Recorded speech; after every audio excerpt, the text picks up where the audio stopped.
Hello. So my name's Dave Kollen, and aside from Xerces Ambassador, I've done that for about 6 years. Been a member of Xerces for 20 some years. I also am active in the Oregon Bee Atlas, and I'm a master melittologist. That's a program out of OSU Extension, the people that study bees. And I volunteer for a couple of bumblebee atlases, or Pacific Northwest in California. Write some pollinator articles for the Oregon State Federation of Garden Clubs newsletter, Mahonia. So if any of you get that, you might have seen something I've written in there. And that's about it. I retired out of the tech field and got a background in physics, and I just decided I'm going to run the opposite direction for the rest of my life. And so here I am studying bugs. Now I want to say something. When I use the word bug, okay, I'm using it in that kind of common way. There is a specific biological definition, and I'm going to ignore that, okay? So if I say bugs anywhere, I just mean bugs. So everyone, I guess, has maybe heard the term insect apocalypse. How many of you heard of insect apocalypse? Yeah, roughly half or so. And that sounds pretty dire. You know, do we really have an insect apocalypse? Probably not. I mean, not in a true sense, but we have some really worrying things going on. So, you know, if you look at bumblebees in North America, about 28% of those species are threatened or endangered, some kind of status. Butterflies, there's a paper came out earlier this year, so 22% decline in butterfly abundance over the last, this is from 2000 to 2020, I think. That's something to be worried about. And when we talk about abundance, that just means the total number of butterflies. I don't care what species they are. Okay, so it's not the same thing as saying we have a 22% decline in species. If you just look at pollinator species in general, something like 40% are, you know, maybe facing extinction. That's the concern, and that's, you know, coming out of papers and such. Even something like tiger beetles, nice, beautiful beetles. They got a lot of different subspecies. They're great hunters. Okay, so you want them in your yard if you have any kind of garden going on. But anyway, 1/3 of those species and subspecies are considered to be threatened and at risk. Now, so, you know, the picture doesn't look good, but it's not the end of the world yet. We got to, you know, do the right things, and that's partly why you're out here, is to learn, you know, what can you do in terms of habitat and things like that. So we look at what we consider pollinators. There's 6 insect orders that are considered pollinators. Okay, so, 5 orders. Butterflies and moths, they're from the same order, Lepidoptera. Wasps and, 4 orders.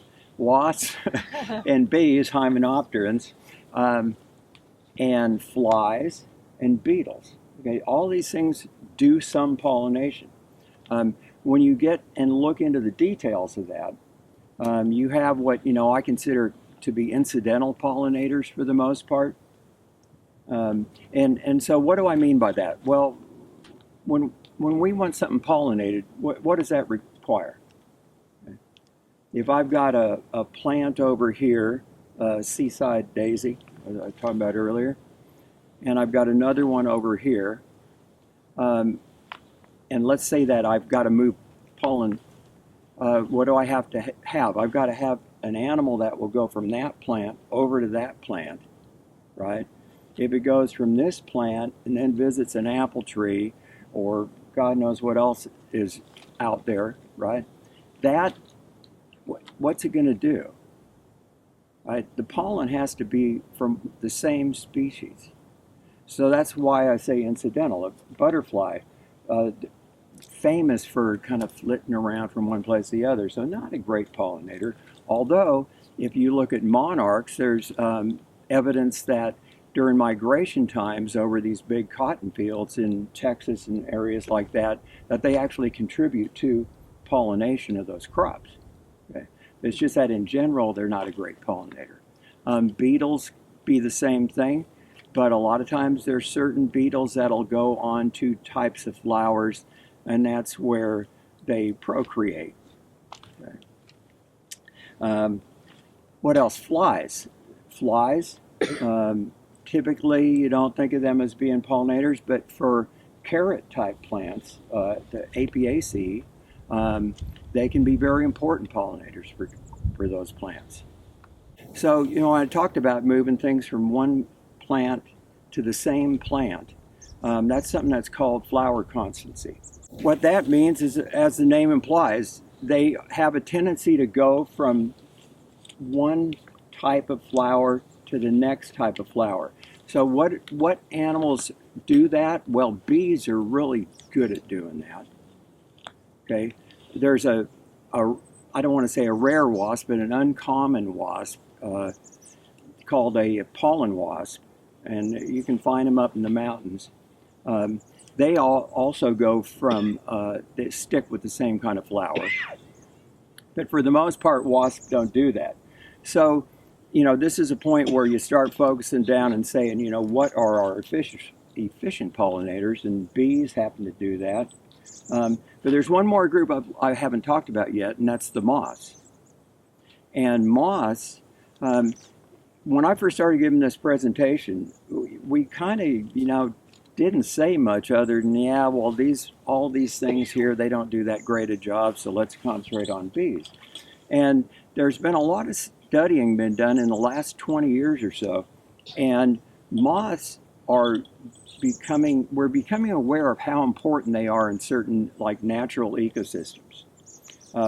There are certainly there are flowers that open up at night. There's others that are open day and night, but they rely on moths for at least a contribution to their pollination. There's evidence that certain crops benefit from moths, and there's a paper out of the southeast on apple crops that talked about the contribution that moths make to pollination of apples. So, you know, moths have been very understudied, and I think we'll learn more and more. There's a concept called a pollination network, and what that means is, you know, I've got a bunch of plants and I've got a bunch of potential pollinators and species of pollinators. Typically it'd be species of bees, and I want to know, you know, there's a network, you know, bee A goes to 3 different plants, and the second kind of bee goes to 2 of those and another one, and you get this crisscrossing network. And as you add more and more species and more plants into that network in a natural ecosystem, what you do is you create a more resilient ecosystem. So if something bad happens, you have a better chance that that ecosystem survives and recovers from something. You know, be that a fire or a big storm that knocks a bunch of stuff out, people that do bad things, you've got this chance. And even something like climate change, which is a slow rolling thing, the more resiliency you have in your ecosystem, the better the chances that you can survive the worst things that might be coming your way. There are 7 families of bees in the world. Here in North America, we have 6 of those families. One of them is only found around Australia, I don't know, maybe New Zealand. In terms of number of species, we have somewhere between 20 and 25,000 species. We're still finding them, 20 and 25,000 species of bees in the world. And unfortunately here, we really don't have a lot of species diversity in bees. When you get this close to the coast, talking about you're pushing closer and closer to this kind of maritime area. And the reason for that is, if you'll allow me to digress a little bit, I warned you. So maybe 250 years ago, we didn't have North America and South America and Europe and all this stuff. We had something called Pangea back at that time. It was a single continent. And that thing started to break up around 250 million years ago. Basically went into a couple main pieces. One of those was called Gondwana land. You may have heard of this somewhere. And one of them was called Laurasia. So Gondwana land, for the most part, is Africa and South America lumped together. And, the current thinking, there's a paper came out, I think, last year on this, is that is where bees evolved. So somewhere around 125 million years ago is when our first angiosperms appeared. And we know that number very accurately because they leave pollen. And pollen leaves a good fossil record. And you can look at pollen, you can tell what it is that you're looking at. So 125 million years ago, angiosperms appear. And at the same time, we start, within 5 million years or so, is what the studies suggest. Bees, the earliest ancestor of bees were there. Now, the earliest ancestor of bees was a wasp, a solitary hunting wasp. And bees are wasps, okay? Just like butterflies are moths. And interestingly enough, butterflies diverged from moths at about the same time. They took advantage of a new niche, which is flowering plants. And bees are just wasps that became vegetarian to take advantage of those flowering plants. So that's how that goes. So anyway, that was a really dry, warm environment where they evolved 125 million years ago. So this is, Africa and South America. Somewhere around 100 million years ago, those two continents broke apart. And the earlier evolving families would have been on both of those. And the later evolving families maybe only evolved on one of those. And that kind of feeds into what we see out in the world in terms of where these families are at. And that's why that seventh family is not here in North America. Because it was a late evolver when that was going on. So think about this. Historically, we've got these bees, and they liked desert, basically.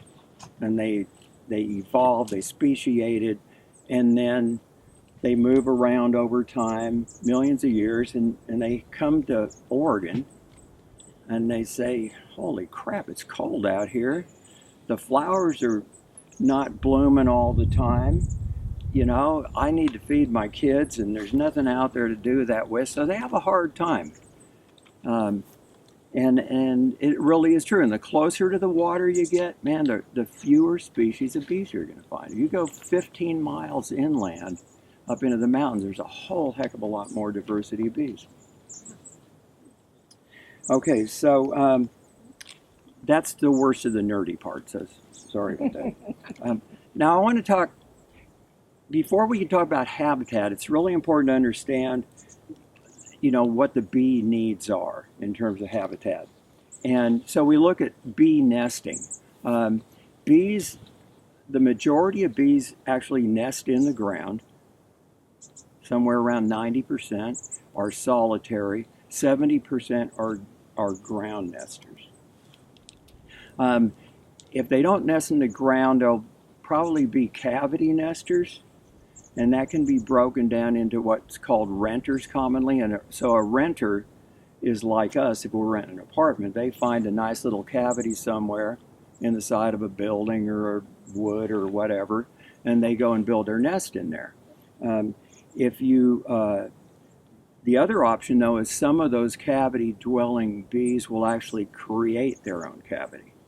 And so there are bees that take advantage of plants that have pithy stems. Everybody knows that's kind of a soft interior.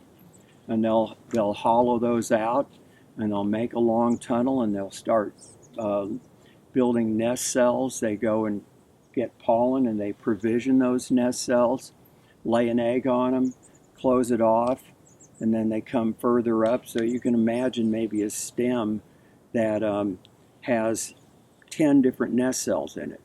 The first one started at the very inside, and then she works her way out and has these cells that will hopefully produce adults. So those are things that we need to think about, and I'll talk about that more. Another thing is just the life cycles of bees. The solitary bees, the majority of those are out for a short period of time. The adult bees, maybe they use the figure 3 or 4 weeks. Now, that's just a generalized number. There's a whole lot of stuff that we don't know because it's very hard to do field observations on these things. So there's a lot of things we don't know, but we do know that sometimes, instead of 3 or 4 weeks, that if the weather's bad, a bee will just wait. Okay, so I forgot to mention this, but these are all solitary, they're all females, right? The males have one purpose in life as far as bees are concerned, and that's reproduction. Other than that, they're useless. See, even that's not really true, but we don't have time to go into that. This is the problem, generalizations. Everything I say, I can think of some, but there's this. There is floral specialization that we need to think about in terms of bees. And so if you look at bees, generally they break into 2 categories. There's something that we call generalist bees and specialist, and that refers to the use of pollen. So a generalist bee can take and use pollen from many different plants, and they use that pollen to feed their larvae, right? So I told you about this stem, this hypothetical stem with nest cells. Well, when they go and gather pollen, they'll make multiple trips. When they get back, and they'll build a ball, basically, of pollen. Some people call it pollen loaves. This ball of pollen has maybe a little bit of honey, nectar mixed in with it. And so that pollen, some plants it's toxic. And so what we end up having is certain plants that a generalist bee maybe can't go and take pollen off of, even though they are capable of a wide variety. But more commonly, we've got these specialized bees that actually have evolved to be able to tolerate the toxicity in the pollen. And this is not unlike monarch butterfly caterpillars being able to eat milkweed, right? So when they eat milkweed, they get something called cardenolides. It's a compound that builds up in them, and that's what stays with them and makes them poisonous to, say, a bird or something like that that tries to eat those caterpillars. So there's a plant called a death camas, as an example, which is really poisonous. Don't eat the tubers on that thing. And there is one bee, a mining bee, that's capable of tolerating the pollen on a death camas. So we need, when we think about habitat and flowers, I'm going to say this later, but I'll say it now, and I'll say it later, and Darcy will say it, because it's really important. Diversity. Natives, if at least 60-70% residentially and more out in a big area. Natives and diverse plants. That's what you want to have. That's how you get the largest diversity of bees and other invertebrates that have grown up, that have co-evolved with those plants. Another thing that comes into play is the social organization of bees.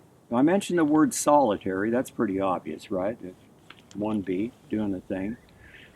Then sometimes 2 or 3 bees females will work together. And you get into these grades of, well, are they social? Yeah, they're kind of social.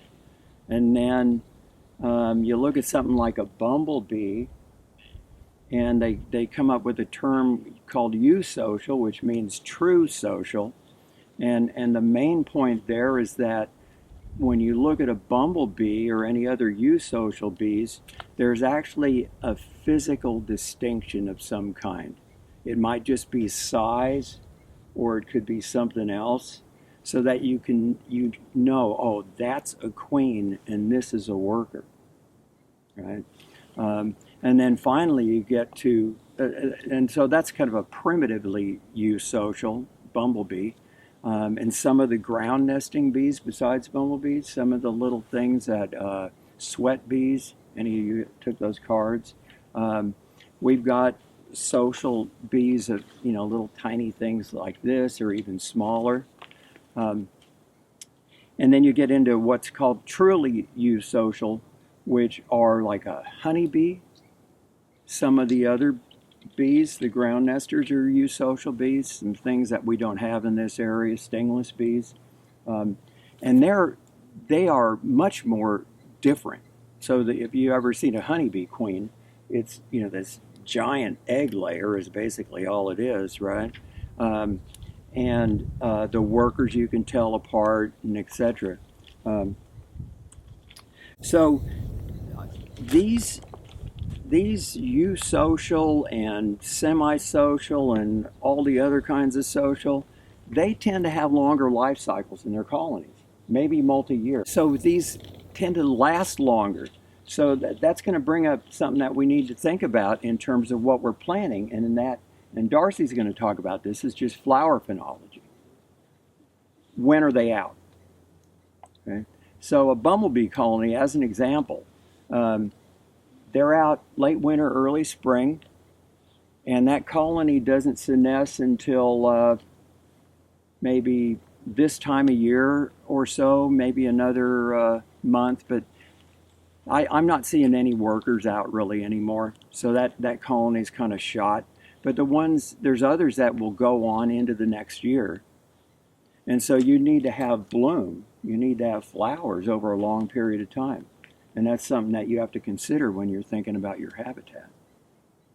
If you want to learn more, a really good resource is a book called Bees in Your Backyard. Some of you are probably familiar with this book. It's a good place for a general person to go into. Some of the stuff's kind of technical, but that's okay. That's how you learn. And it's got a lot of great information in it. And so I would suggest that. The other thing, if you're even more interested in finding things out and getting involved in maybe helping conserve bees, then there's a program called Bee Advocate. And if you just do a Google search on OSU extension Bee Advocate, you'll find some links. It doesn't cost anything. There's some training involved. It's pretty minimal, but enough to get you to understand bees a bit more. And then you can actually get materials to hand out at some kind of an outreach event or something like that. And then if you're just like a real nerd bird and you want to go further, then go look at the Master Melitologist program.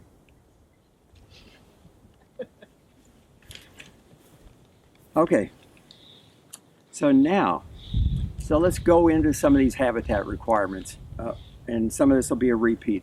But when we look at flowers, we want to have not just a diversity of species, or I guess what I should say is species diversity is hopefully bringing you some things here, which like colors. Okay.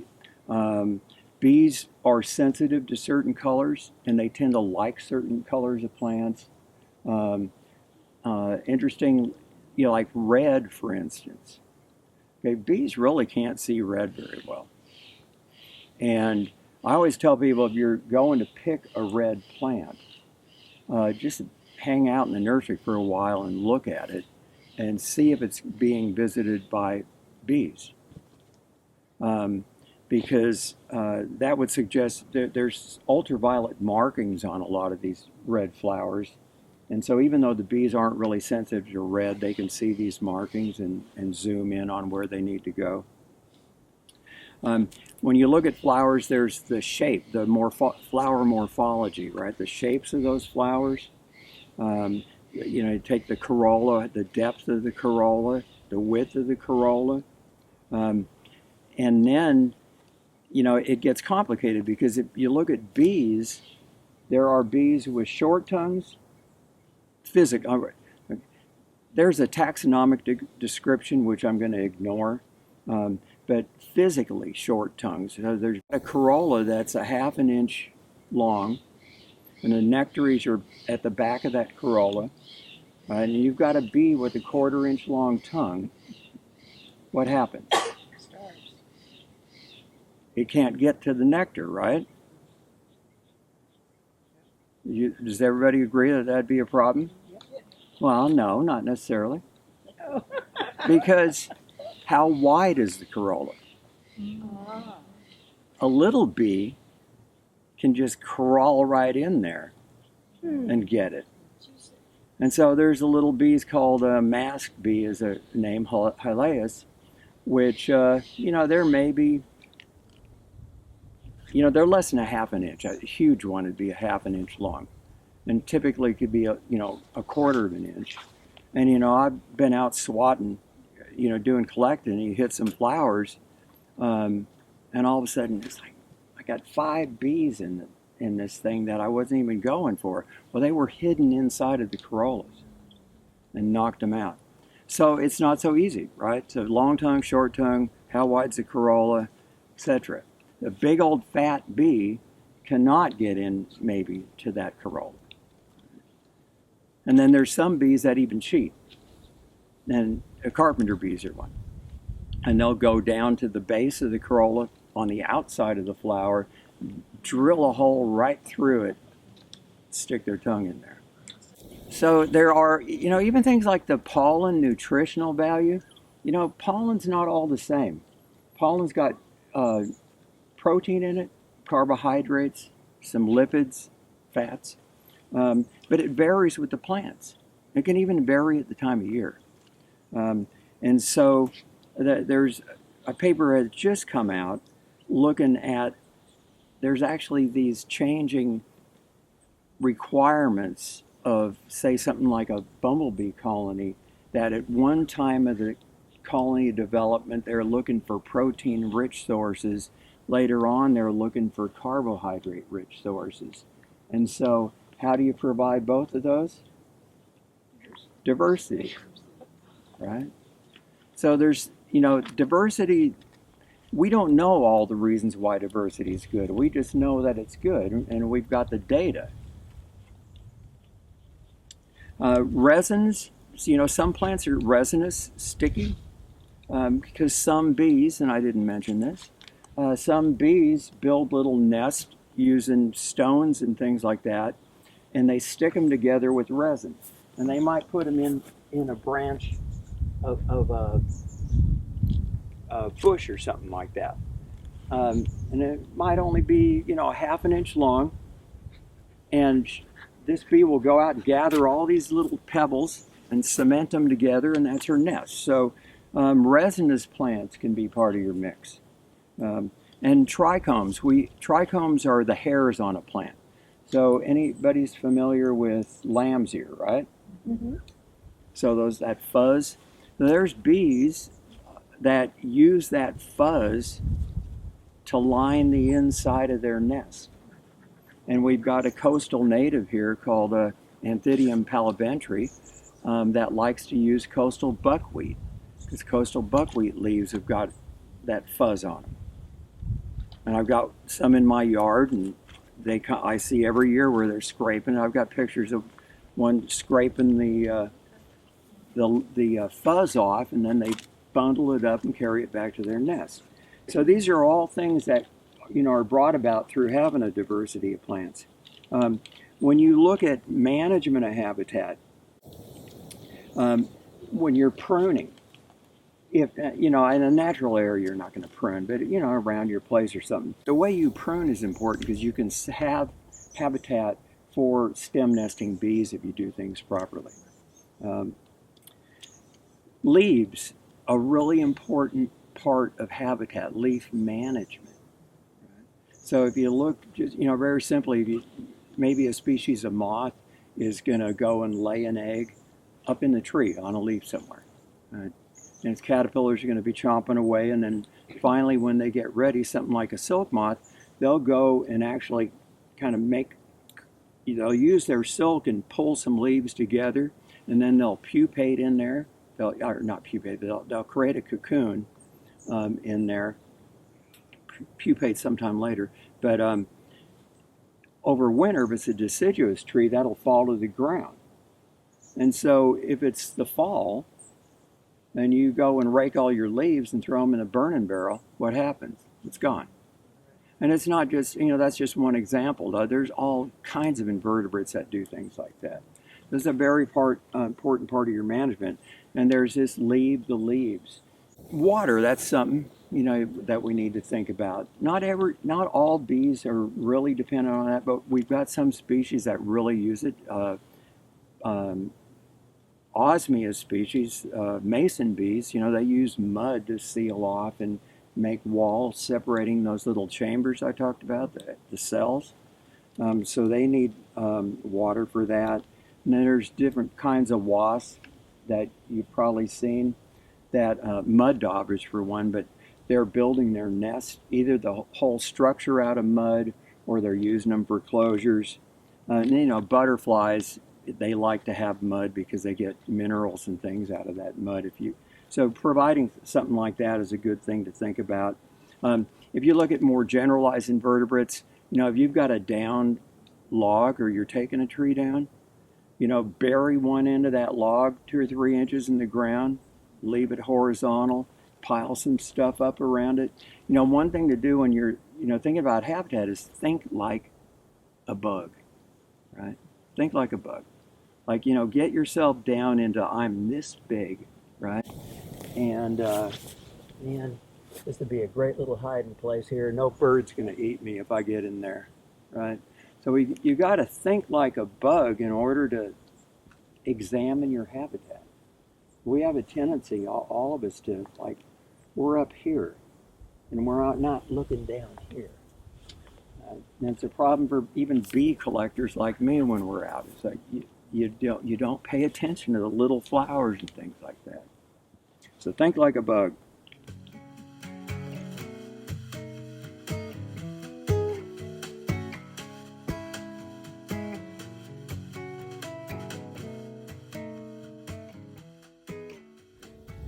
Go to page 4, and this is a checklist of actions, things you can do that might help improve will help improve your habitat, right? And so, go down there, broken into 4 areas, landscaping type things. And we're not going to go through this list. You can do that on your own. But as an example, if you look, you'll see it's outlined spring, summer, fall. Why is that? Because we want seasonal coverage, right, on that landscaping part. Lawn and yard care. I didn't really have time to go into lawns. I mean, I love to go on a rant about lawns, but I didn't have time. But things that you can do there. If you are a gardener, like vegetables or fruit garden, there's specific things that you do and can get points for when you're doing an assessment. And then finally, for this kind of thing, especially if it's, say your yard, your acreage, whatever, there's a community action section that asks for more than just habitat per se, but what are you doing to help conserve these animals? Okay. And so if you go to the next page, just flip over. You don't even have to flip over. It should be the other side there, page 5. You'll see that you're going to score your site. And scoring is in 4 sections. You've got foraging, habitat, nesting habitat, what are your pesticide practices, and then, as I said, community action. And there's maximum scores you can get for these. I think altogether it's 225. There's a recommendation somewhere. You should strive to get at least 180 points. But the purpose of this assessment isn't just to go out and do an assessment one time. The purpose is to determine a score and then go and repeat this after you've made some improvements to your habitat. Maybe every year, maybe every couple of years. And I want to make a couple of comments here. If you go down to the bottom of that page, you'll see foraging habitat. And there's actually, I think, 3 sections, 1A, B, and C.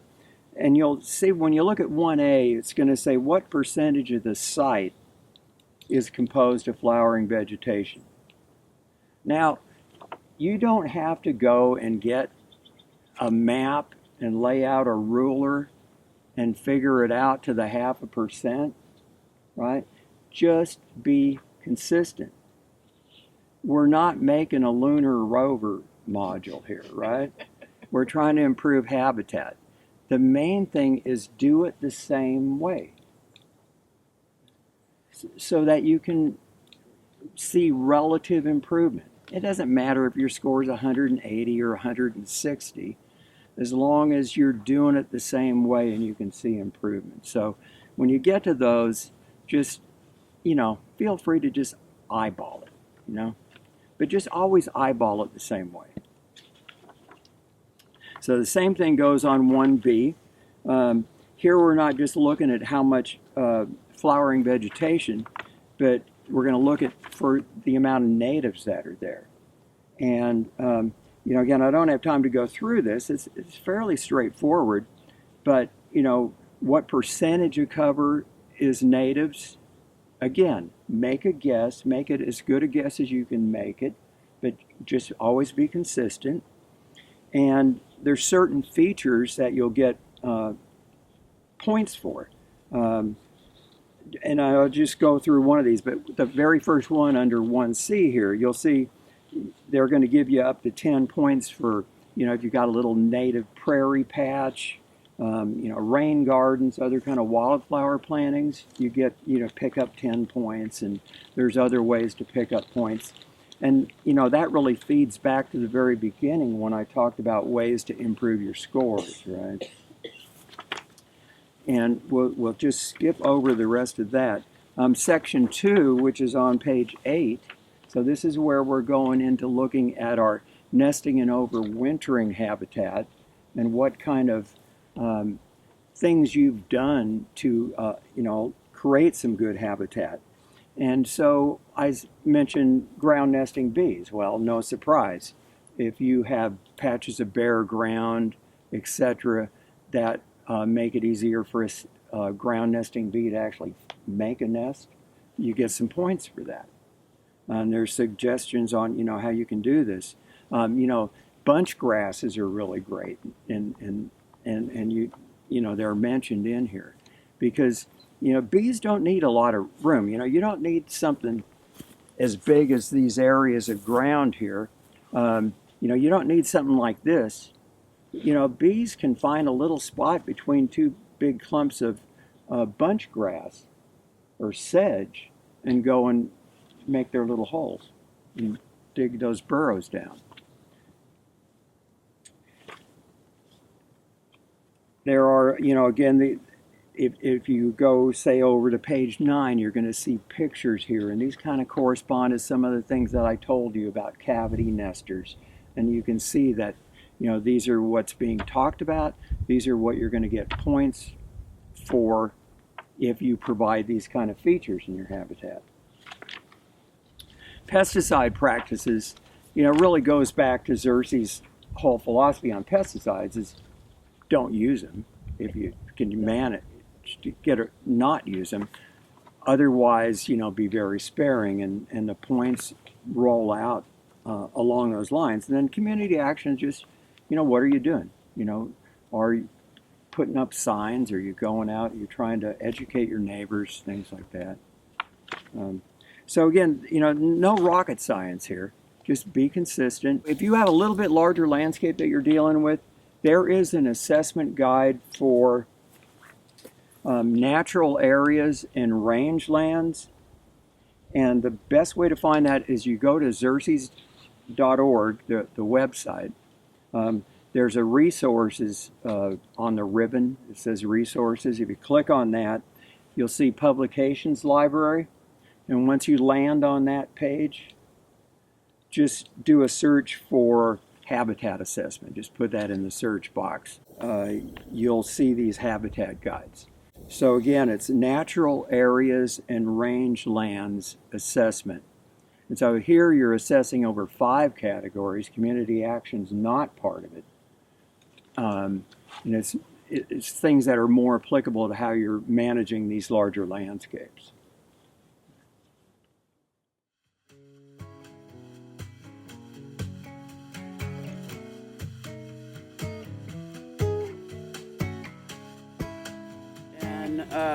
I want to talk about the ancestors that practiced stewardship on this land. They were so in tune with the species and what was going on in the cycles. And today I want to use the cycle of the seasons, as Dave mentioned. The 4 seasons are a way to organize tasks and thinking as you're developing your habitat. And actually I would recommend getting a calendar specifically for that and putting some of these tasks that probably need to happen onto your calendar, so you kind of are setting goals for yourself. The fall right now, let's just start with now. The light is changing. The sun's lower in the sky. It's behind the forest in some cases, and the shade opportunities have increased. If you're keeping plants in pots, that's really important. Little birds are eating nutlets on the wax myrtles. If you have wax myrtles, you'll know they make a waxy little nut. It's not a real nut, but they call them nutlets. And they're, in many cases, masting this year. So there's a lot of food for these little birds that are coming in. So they're also eating, and I'm seeing some of this here. Cascara, elderberry, Pacific crabapple, serviceberry, twinberry, red and evergreen huckleberry, and salal. And keep that calendar handy as you find more things, as you see things.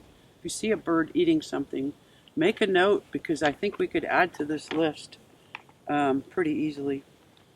So seed collection for yourself, if you want to grow some of the native things you can find going to seed, this is a really good time to be out there collecting. Hopefully you were walking around this summer and you saw it blooming. Oh my gosh, there's some lupin littoralis blooming at the beach, and you want to collect some of that. Now might be the time. Although with lupin you got to time it so close, because when they unravel, they pop and those seeds go dispersal. So seeds have strategies.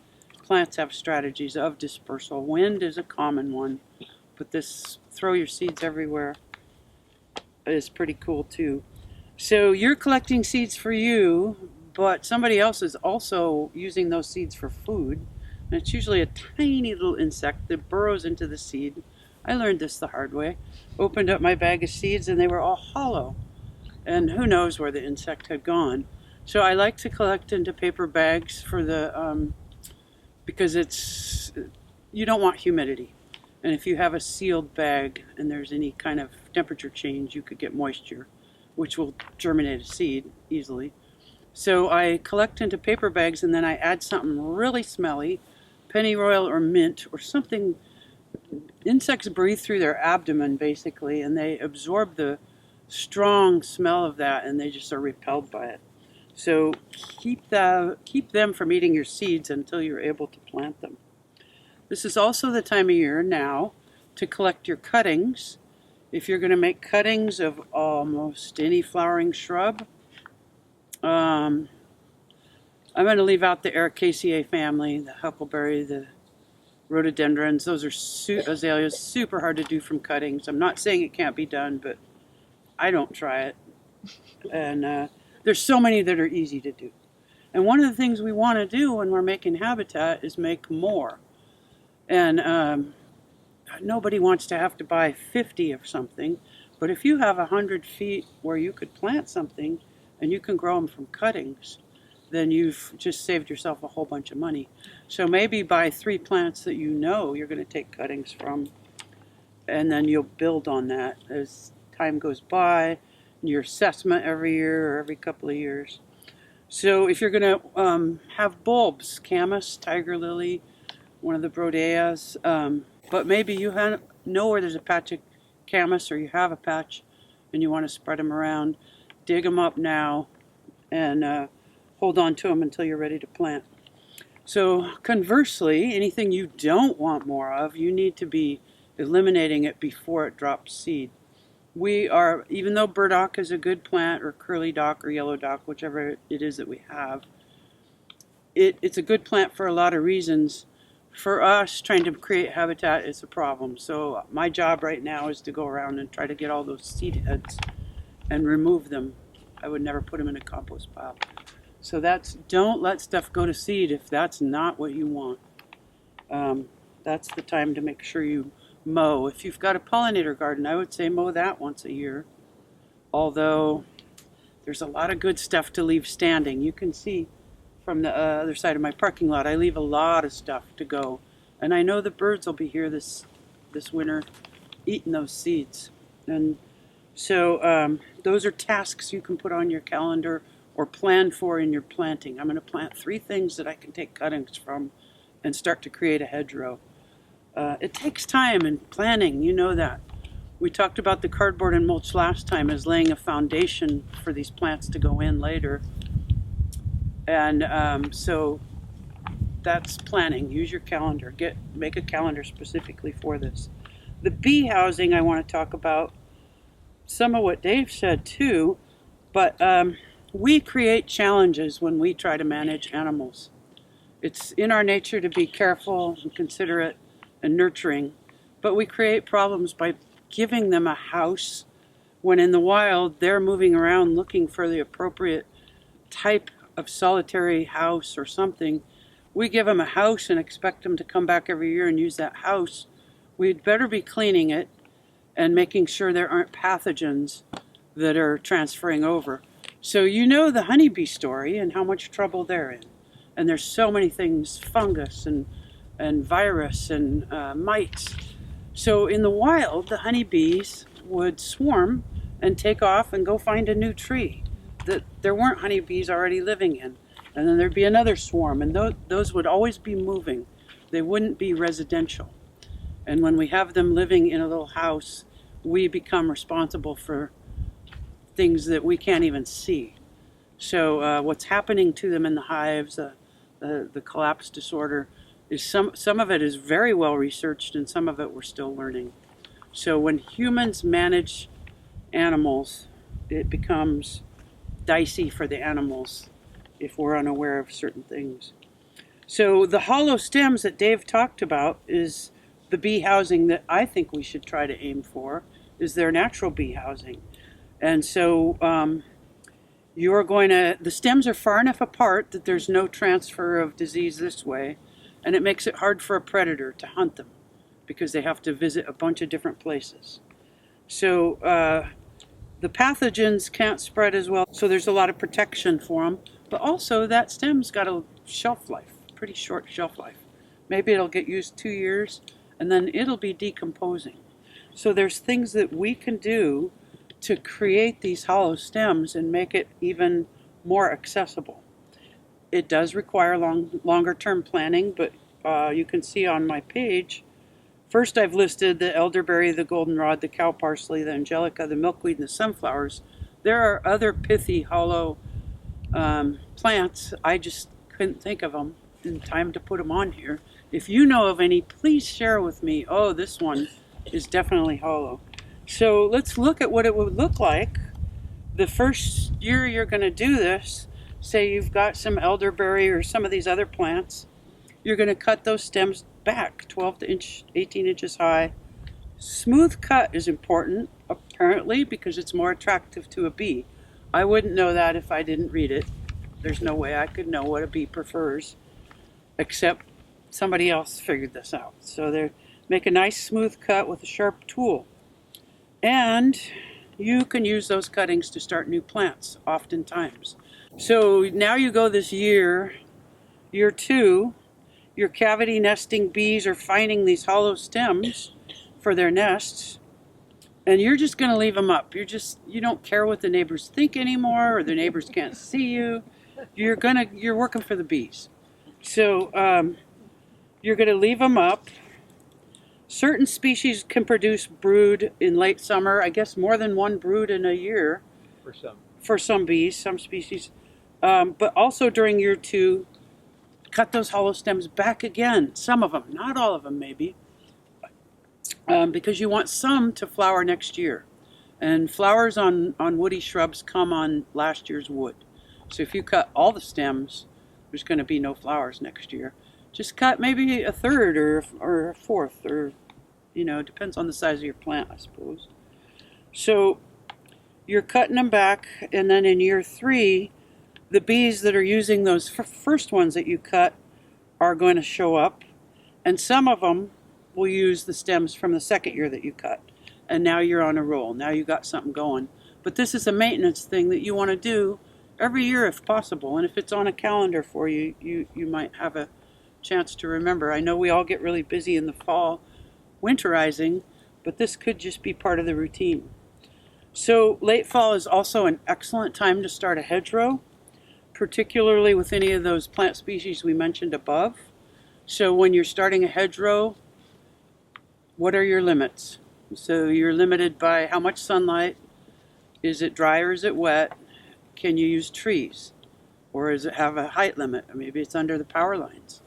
Maybe the municipality came and mowed under the power lines and told you can't have trees there. Well, hedgerows are not ever going to get as tall as a tree. So is there going to be trees in your hedgerow? That's a personal decision. There's so many flowering trees. Cascara and elderberry, and which is actually a shrub, but can get as big as a tree. So you would lay those in early, because as the tree gets larger, it provides shade for maybe a more diverse planting of other species. So after the trees and shrubs, maybe they're 1 or 2 years into it, then start laying in your perennials and maybe making places you can scatter some annual seed and your bulbs. So you're working from the highest plant outward so that your mix, there's room for your mix. And we know in the wild, in the woods or around here, we see these plants growing like this, so close together. So what we don't see is 2 species growing really close together. You see a variety that play really well together. And so they're not taking the same thing from the ground at the same time. Their needs vary. Their flower time varies, which means the one that needs all the energy right then will take it, and the others will wait. And so they're able to live side by side in very close density in a thicket-like behavior. That is where the best shelter is, and shelter is a huge part of habitat. But also, the hedgerow is going to provide food for a bunch of them. Again, a bunch of good habitat. It's also going to build up things underneath, leaves and debris that will harbor little worms and bugs and beetles, so that the birds that eat those things are able to forage. You see them going around in the leaves at the edge of the woods. So at the edge of your hedgerow will be a habitat for ground feeders. So you've got all kinds of things provided just by this hedgerow. It's one of the very best shelter things you can do. Europe's been using them for a long, long time. America is late to the party on a lot of things. We had so much habitat for so long. So the people that are really discovering hedgerows right now are the vineyards of California. They're using them as their perimeter planting because they attract so many good pollinators. Honeybees, they're not native and they're not a great pollinator. The pollinators that do buzz sonification, where they vibrate, do an excellent job of pollinating a lot of things that honeybees get hired to do. The farmers hire the hives, and so the bees travel a lot, and it's a hard life for what those bees have to go through. So leaving the spider webs up, we're going to go down to that habitat. Now we're talking about your house, your fence, garage, and old building. If you can leave the spider webs up, there are little insects that are caught in there. The hummingbirds and the other little birds will eat those. The dead of winter, when it's so cold, that's what they're going to forage and find some proteins for that.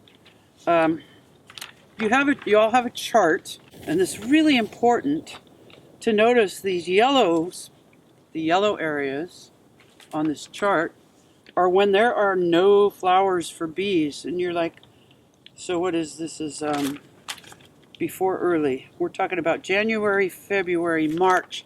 You're like, wait a minute, there's daffodils and tulips, and wait a minute, those aren't natural flowers, those are human-bred flowers, and they don't offer very much at all. They're beautiful for us, but they're not feeding the pollinators. So you are looking for plants like meadow foam, which is incredibly easy to grow from seed, to be an early pollinator for something like mason bees. Sea blush, tidy tips, baby blue eyes, those are all early ones. So I'm not saying this chart is exactly accurate. Dave lives in Brookings. These things are going to bloom maybe 3 weeks earlier in Brookings than they're going to bloom here. And then Coos Bay is maybe even behind that. So latitude has a lot to do with it. As you go north, you see things blooming in a sequence. So, and I was hoping that maybe these species that are on here would help some of you if you're trying to decide what species do I want. These are all pretty much tried and true good flowering species that do well around here. So now we're to winter. Fall was long. There was a lot to do, which is true. And now we're at winter. Planting, pruning, planting. Use that calendar. And I feel like I need to talk about birdhouses because people want to encourage birds. They want to have that habitat. And that it's our attempt to nurture again. And we provide this little house.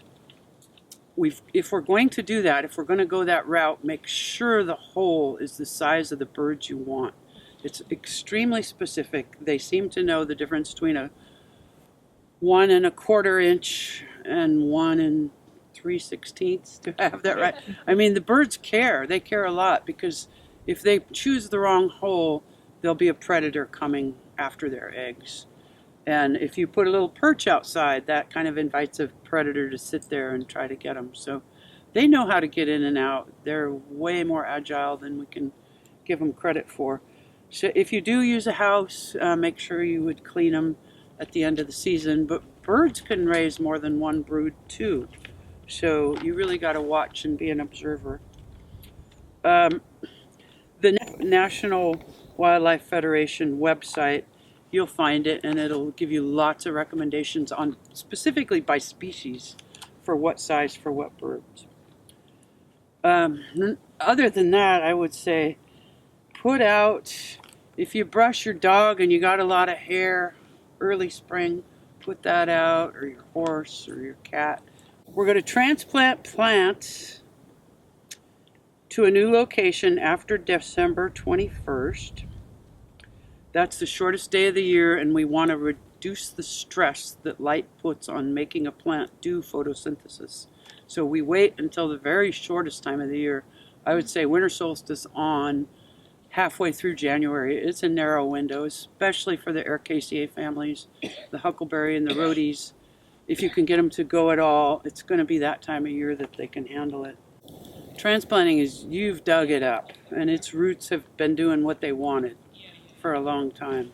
Stratifying the seeds, if you've gathered some seeds and you're wanting to grow them, and you can put them in some kind of a shallow starting tray, have them on the north side of your house where there's no direct sun, and just keep them safe by covering them with some kind of protection, because squirrels and birds will both try to dig in there and find bugs or whatever. The propagation of tiny seeds, they need light. So a lot of times when we plant a packet of seeds, particularly annuals, which are known to be mostly tiny, don't bury them, don't rake them in. You just put them on top of the ground, bare dirt, they can't grow in mulch, and then pack them in. And so that's pretty important. So storm cleanup, save your storm cleanup. Make your habitat piles that we talked about last class. Use that lichen, hang on to it for spring. The birds, you'll find it woven into their nests so beautifully. In spring, now we're getting less and less to do. So things should be up and growing. If you can provide wet spot in the ground near a dripping faucet or something, you will see bees gathering there, because they're gathering the mud or the minerals. Either they need mud for nests or they need minerals, especially the males in the pollinator species often need the minerals to carry their reproduction out. Perennials can be planted into May if you're going to water. Hydroseeding is for a larger area. If you guys know what hydroseeding is, they shoot it out in a slurry out of a fire hose and cover a wide area with mulch with seed embedded in it. And there's a company called Clean Rivers that does that. They'll only do it in a narrow window in March and September. So you really got to be prepared and ready for them if you're going to seed your land that way. Pruning back your flowering shrubs. Take no more than 1/3. Add mulch around the plants that get lots of sun. A lot of times it's the heat in the ground that is causing problems for the roots of the plant, not just dormancy. So now we're to summer. So water or no water, there's no black and white answers. We can generalize all day. We just cannot say it's either this way or that way, because there's too many variables. The range of tolerance of native plants is huge. And they'll flower more if you put them in the sun, but watering is very specific to the species. I've seen both wax myrtle and ceanothus killed by water in the summer. All those little microbes, all those little people that are supporting them in the ground, and that nitrogen fixing is completely upset by that wet cycle coming at the wrong time of year. So it's really important to know your species and respect it. With waterfalls or bird baths, I love this idea. I wish I had a little waterfall. They need to be shallow. The only bees that really drink water, I think, are honeybees that make honey. That's what I've heard anyway. The other bees get their moisture from nectar mostly. But the ones making mud, for whatever reason, need that wet soil. So you can provide that for them. So start scoping out seed collection plants ahead of time. It's summertime. That's when we should be walking around going, that's going to be making seed in 4 weeks or 6 weeks. You got to kind of guess, unless you can see it every day. It's in your own yard. Scope it out, put it on your calendar to remind you, because once it's not flowering, it doesn't catch our attention. Get on the map for Homegrown National Park. That is a movement, whether you're into it or not, eventually that will be counted. The Homegrown National Park is a national movement that has the firefly as their iconic mascot, which leaves the Pacific Northwest out. I guess we have fireflies, but they don't glow.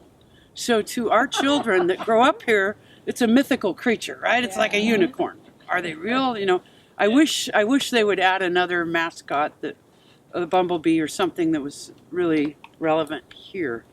And but if you get on the map, eventually, I don't know, is it 20 million acres of lawn? They're trying to eliminate 20 million acres of the 65 million acres of lawn that we have in the United States, using fertilizers and pesticides and all those things that really aren't helpful to a healthy ecosystem. So get on the map. It's free. It's easy. Stillwater Natives is on the map. And then you too can be counted. And eventually, politically, it might be the bees have all of us as an advocate. So thanks for supporting wildlife and biodiversity.